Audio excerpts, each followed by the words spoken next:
இந்திரலோகத்தில் நான் கொண்டு தருவேன் நான் ஒரு பூவீதம். உன் அன்பு அது போதும். தொடு தொடுவெனவே வானவில் என்னை தூரத்தில் அழைக்கின்ற நேரம்.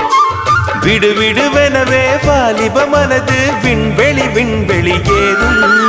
மன்னவா ஒரு கோயில் போல் இந்த மாளிகை எதற்காக? தேவியே என் ஜீவனே இந்த ஆலயம் உனக்காக.